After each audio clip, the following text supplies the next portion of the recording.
Hey, Ray, hand me that AR.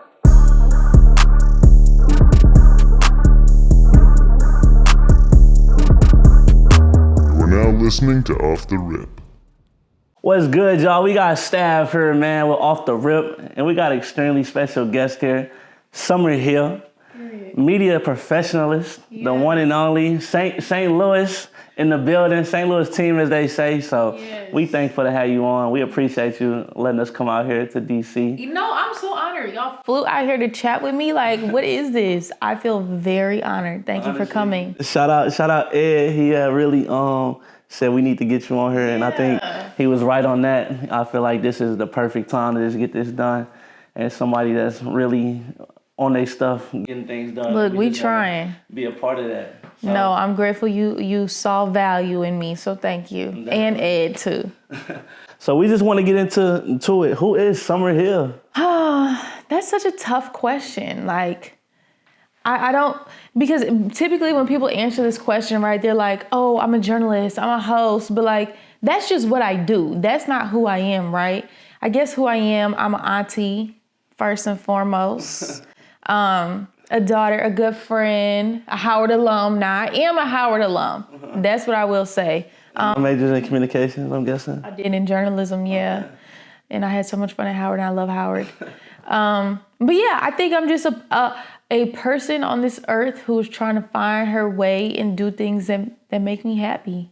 Yeah. And right now, what makes me happy is my show and being a professor and being an auntie. Your show, being a professor and being an auntie. But they call you TT Sommer? Well, my niece calls me Auntie Sommer, and then my nephews, they're going to call me TT. TT. Yeah. You're supposed to be, what you call it, the rich auntie or something? I'm trying. I am trying. No. Oh, I'm trying. I feel that. So you spoke on the show Sommer. How did that even come about? Yeah, I've always wanted my own show. So like, I worked at all the different places that we talked about so that I could get my own show. Like, that was my purpose. Like, let me get here. Let me do what I have to do so I can get my show. And they kept saying, well, you need to do this and you need more experience, or you need to, giving me the runaround. I was like, I'm not doing this anymore. So one day I just decided, I was like, well, if I want the experience so bad, it looks like I'm gonna have to give it to myself. So I did. So I started my show, and it's been so fun. So for people that want to start their own show, like, what was the process like? What was the steps you took to just get things to take off? Yeah, no, I would say create a plan. Like, put the pen to paper. Like, it's not going to look how you want it to look at the end of the day. But if you create the steps and check them steps off, you'll get to where you want to go. So it was like, book a studio, book a videographer, write the script, do research on your topics, book your makeup. And once you have all of that, then you have no choice but to just do it. So then I just did it. I feel that. And before we get too deep on everything you've been doing in life, let's touch back on just growing up and being from St. Louis. How is that? You're a St. Louis. I'm a St. lunatic. I want to say legend in a way. You feel me? You're doing a lot of things that a lot of people from the city aren't doing, and just inspired by you. So I think, especially from a female background too, I feel like it's definitely special. I was talking to Hope. I feel like, especially this art platform, we just want to get females that I feel like young girls can look up to and just be inspired by, so that we really happy we got you. So how is it coming out of St. Louis? I love St. Louis. Like, that's always going to feel like home to me. That's always going to be home. Like, I wear St. Louis proudly on my back. I did move from St. Louis when I was 12 years old. So like, it's a complicated relationship because, some people are like, you're not really from St. Louis. Yes, I am. I was born at Missouri Baptist, went to Webster Groves. My family is still there. But I think St. Louis just put a hustle in me, right? And that I appreciate and that I have used throughout my whole life. And I'll always go back there, and I'll always, put St. Louis on in any way that I can. Yeah, but I'm not as connected there as I'd like to be. No, definitely. And we speak on that a lot. And I feel like it's kind of sad because I talked to him about it and this other people.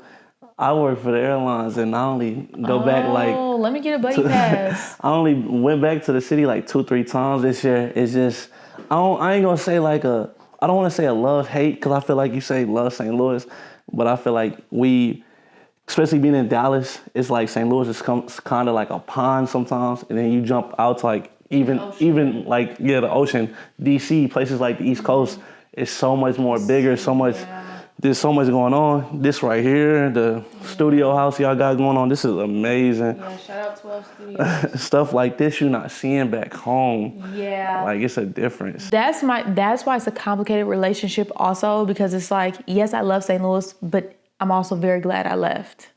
I'm very glad I left, and I would never move back. She said she'll never move back.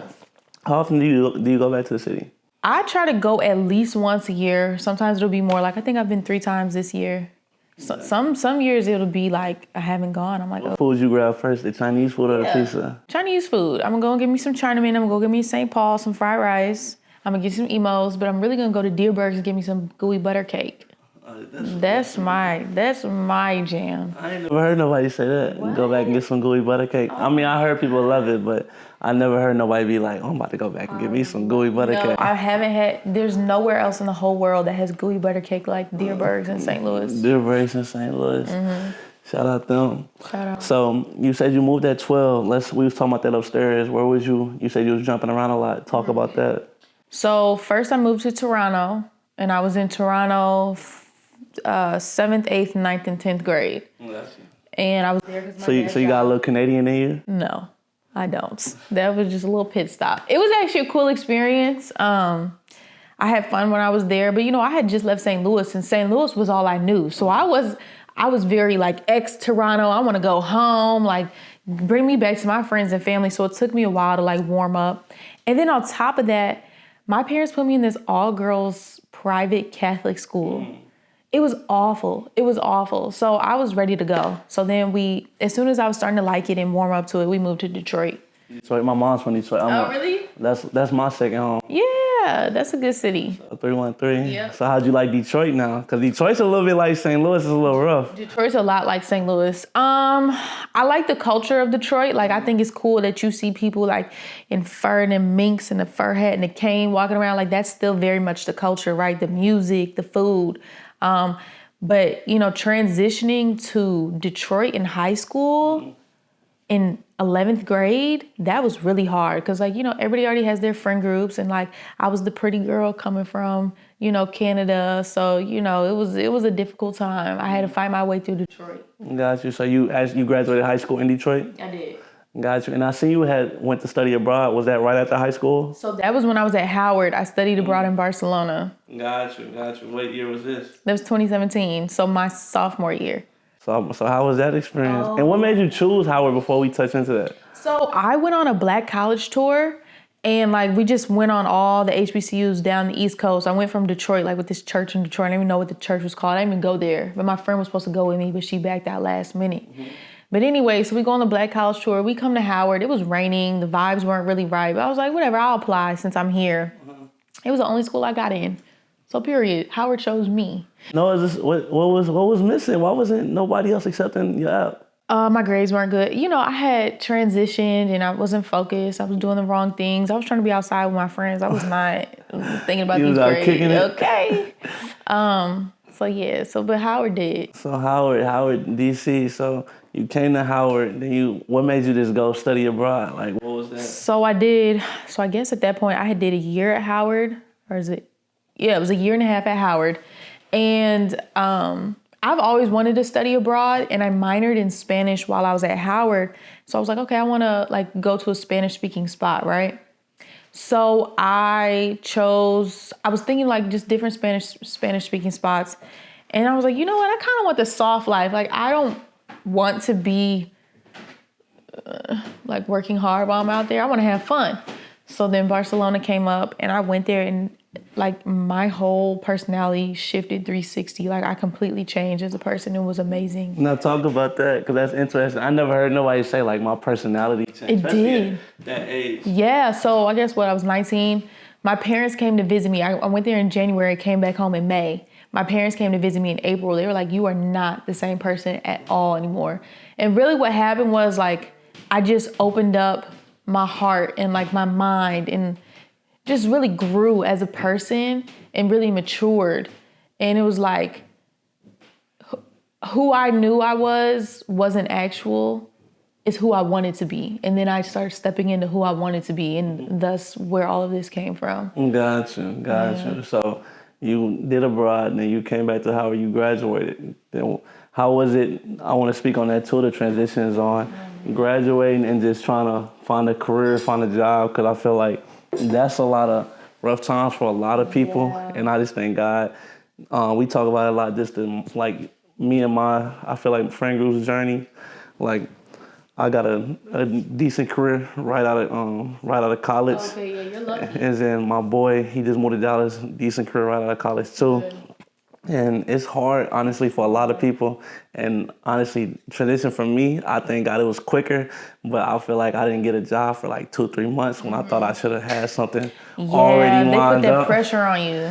And I just felt like I be telling people I feel like a bum, like a little bit, because I came, and I didn't want to go back to St. Louis. Like, I had graduated from Quincy, and I'll never forget, in May 2022, my aunt, she works for the airlines, and my dad just wanted me to get a job. My aunt was like, my background's in communications, my degree, so I'm applying for all these like news companies and sports centers and all this other stuff, and not getting no. It's funny, they started coming as soon as I got my actual career or whatever. As soon as that popped off, then I started getting all these interviews and job offers and stuff, and then stuff started working out.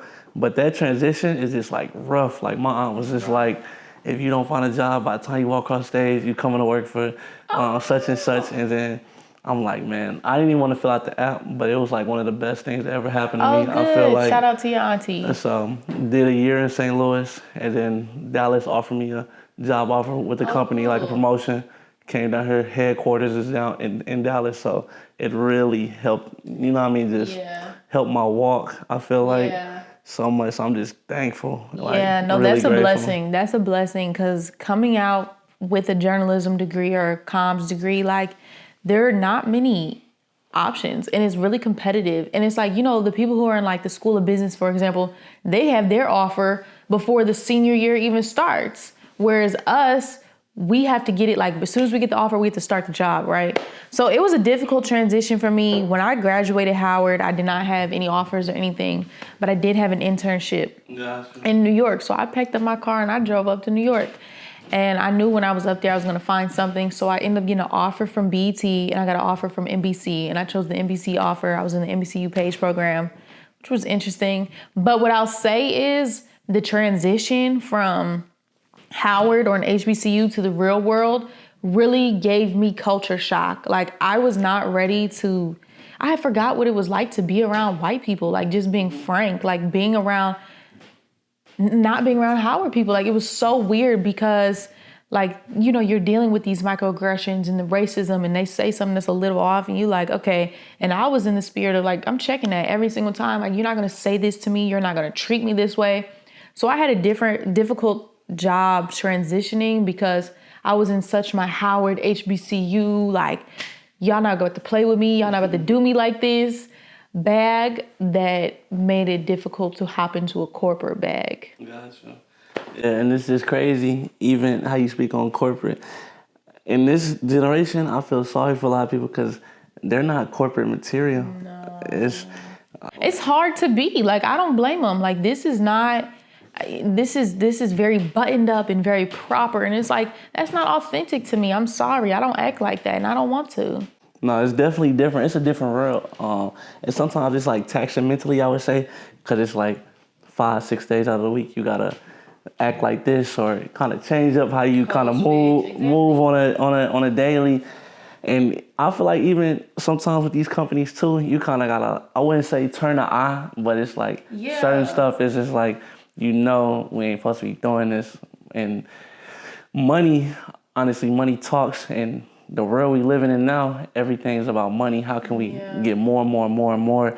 And it's scary times. I would just say everybody just got to stay prayed up, because corporate and all these other things, like you say, that side of the world is it's interesting. And it's like, that's when I had to learn, like, which battle was it worth it to fight for me? Because I was fighting every single battle, and then I was burnt out.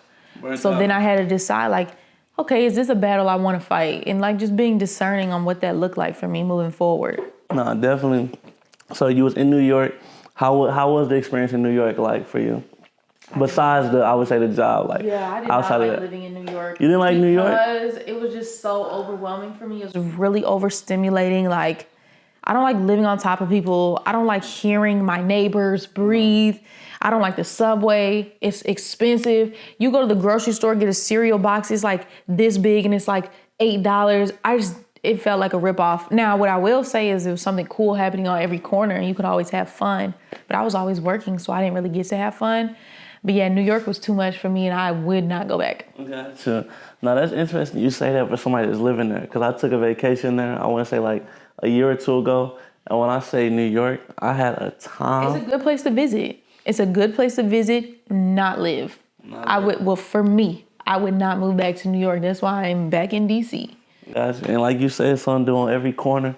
When I say, I feel like that was the first trip I ever been on where it's like, I feel like I got so much done in a weekend. I be so tired every time I leave New York. I'm like, I have to rest for like a week because it's just too much.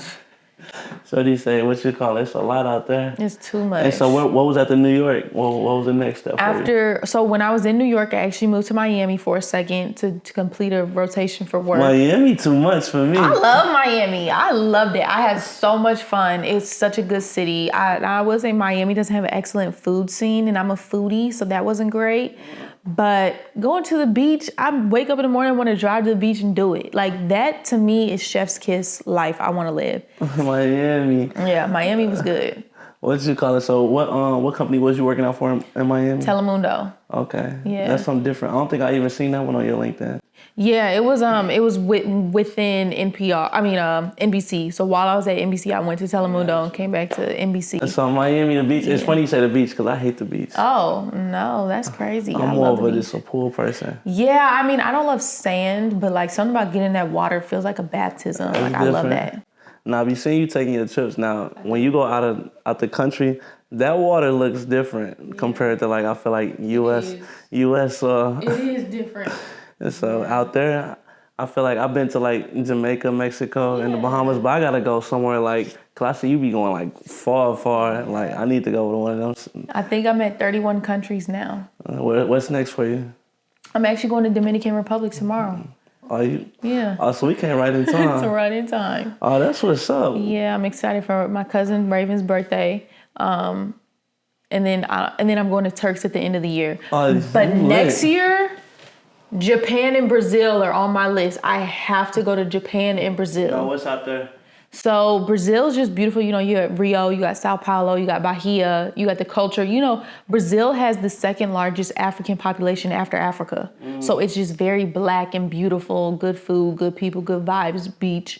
And then Japan, I want to go shopping. I want to go explore and take the bullet train and go to different cities and, you know, just it's very futuristic, like, you know, don't you see them? They be dripped out like. No, it's different. It's a different real. Honestly, I feel like everybody got to experience it this once or a couple times in their life. Cause there's different cultures, honestly. Cause just seeing something different, just kind of motivates you. Yes. Especially like when I first moved out to even this Dallas, like it's just such a different world from like St. Louis, and it's just crazy. People really don't be understanding. Like, and when people come visit, like, oh, I know first time he like. This is like different. Like this, the way we live, how we move. Like even when we go out, like in St. Louis, I feel like we be so on 10 or like, I'm like in Dallas, I be so like at ease. Like me and Ed was talking about that before the week before he left. We had went to I think a block party or whatever.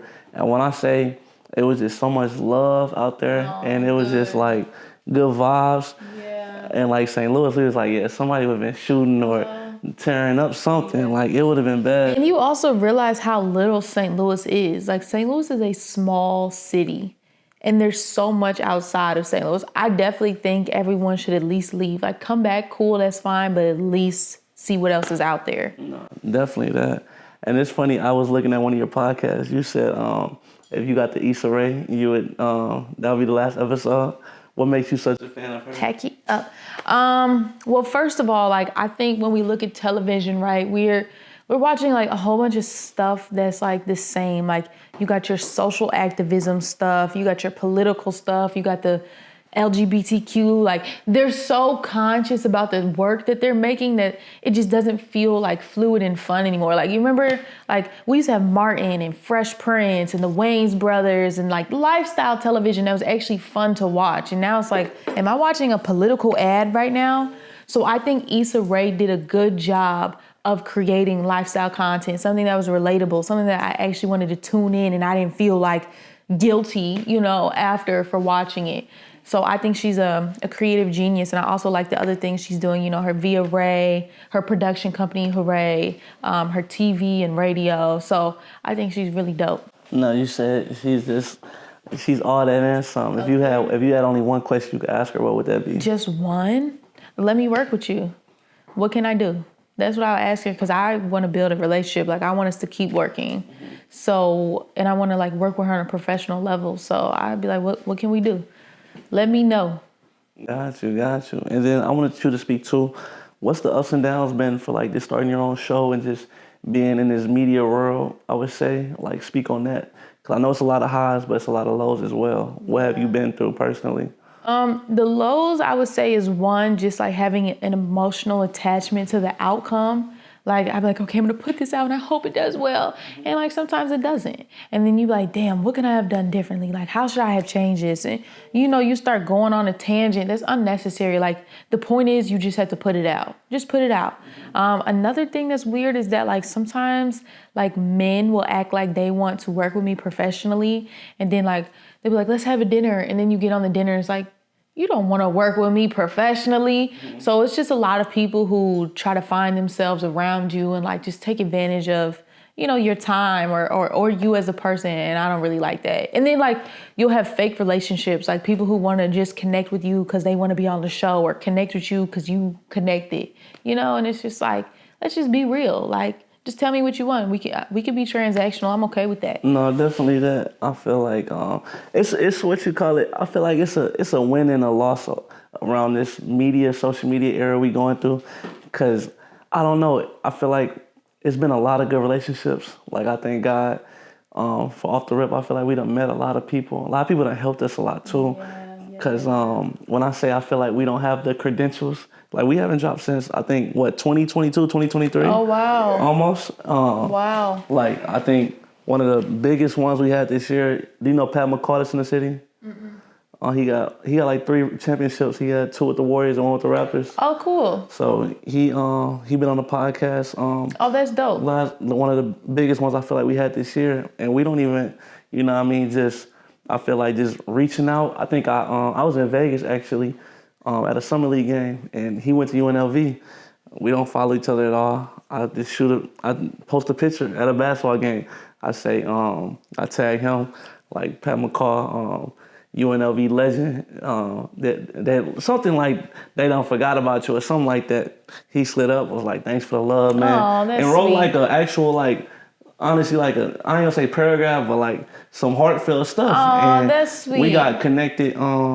He done pulled up to the crib and everything. We shot the podcast. So it was just like seeing people still rock with us, honestly, even you. I feel like, because what we done shot, I would say almost like 15 episodes this year with like not a lot of credentials, honestly. Yeah. And it's just... forget the credentials. Like, you are the credential. Like, you've done this. You know what you're doing, so keep doing it. Like, I don't let people tell me, like, you don't have the credentials to do this. You know what I'm saying? Like, I don't let that narrative slide. No, that's good to hear, though. You know what I mean? Because sometimes I feel like that does hold you back. You'll let it, but you can't. Like, you're bigger than a credential. Mm-hmm. I don't care who I got, NPR, NBC. I don't care who's on my shirt. Like, it's me. I do the work, and I know what I'm doing, and I do it well. No, that's real right there. Honestly, I ain't even never thought about that. Yeah, I don't think about credentials. Like, the work will speak for itself. You know what I'm saying? Like, I did an event the other night, and they were like, you nervous? Like, you okay? You good? I'm good. Like, y'all about to see I'm good. And I did it, and they were like, yeah, Sommer, amazing job. I know. Like, I'm about my business. I do my work well, and that's all I need is that. So where'd you get this from, the staying on point, being about business, Sommer? Where did that come from? Probably my dad. Like, that's a very, like, professional man. Like, he does not allow excuses to stop him from doing what he wants to do. And also my mom, too. Like, I was never allowed to be late for nothing. Like you say 2:30, I'm gonna be here at 2:25. And forgive us today because we real Yeah, time, sure we real timely, but we had to wait on that chicken Summer. So give us some grace. Give us some grace. My fault. We had to get the chicken. So give us some grace on that. Yeah, I'm gonna give you some grace because I had to eat it. So no, I'm very timely. But I just feel like you're as good as your last project, right? So I try to make each project excellent. And if it's not excellent, I'm reviewing and I'm really like trying to understand what is it that I can do to be better at this for the next time. And really what's important is that you do your research. Like you have to feel comfortable with the material yourself. No, that's real, honestly. And I feel like that's a lot of game. Because just like coming in here, like even this LinkedIn, I ain't even think about that. My boy like, go check her LinkedIn, see the path, see where she coming from. Even like the what you call them, you going abroad, the going back, just watching old podcasts, this Issa Rae or whatever, just trying to learn something because we never met each other until today, right? Honestly, so I'm just trying to get on point as much as I can. Yeah, and it flatters whoever you're talking to if you can bring up something like, oh, I saw when you did this, they're like, oh, you did your research, and now I'm more open and more inclined to talk to you. You know what I'm saying? So yeah, I'm just thankful. So what's some advice you would give this on everything, just going through the journey, trying to just be in this, I feel like this space that you're in, what would you give to like the next young, I wouldn't say Summer Hill, but next young girl trying to follow in your footsteps? Yeah, I would say like it's one thing to be a dreamer and it's one thing to be an executor. You definitely have to have a dream, right? But when you execute on that dream, first of all, the respect that people has for you changes. Because I remember I used to come up to people like, I want my own show, and they'd be like, well, why don't you have it? And I'd be like, well, and then now you got excuses, right? And now they don't have respect for you as much. So then when I had my own show, now the conversation has changed, and now the way people interact with me has changed. So dream about what you want to do, but execute on that. Don't just talk, actually do it. And I think that also shows you like, wow, I can do it. I can come up with something in my head and make it into a reality. So then you start doing that in all areas of your life, not just with professionally, but dang, I really want this house. How am I going to execute on it? It just shows you the footprint on execution that you need for yourself and for others to see you. That's real. That's real. That's real game right there. And what's next for Summer? Before we end it, what's next? What you got next for the people? Ooh, I have a lot of ideas. Like, my ideas are limitless, right? So whatever I do, like, it's going to surprise me and you. But I know that this is going to keep going. Like, Summertime Productions is going to be a household name. You're going to know Summer Hill like you know Oprah, like you know Issa Rae, right? I'm going to work on movies. I'm going to work on shows. I'm going to model. I'm going to travel. And I'm just going to spread love and impact wherever I go. That's real. I can't even say nothing else about that. So you want to get into the modeling too, you said? I do model, yeah. So that's a side. Now, how's that? What you call it? That's something you've been doing? Yeah. I've been doing it for a minute. It's interesting. They kind of treat you like a piece of meat, but then once you get to a certain level, right, then you start calling the shots. So I'm looking forward to me calling the shots. I would say, any brands or whatever that we would know, like household names? That I model for? No, not quite yet, but due time. Gotcha. It's all gonna come together. Yeah, what you call it? I just want to say we appreciate you, honestly. Yeah. Just having us in this space, letting us be out here in DC.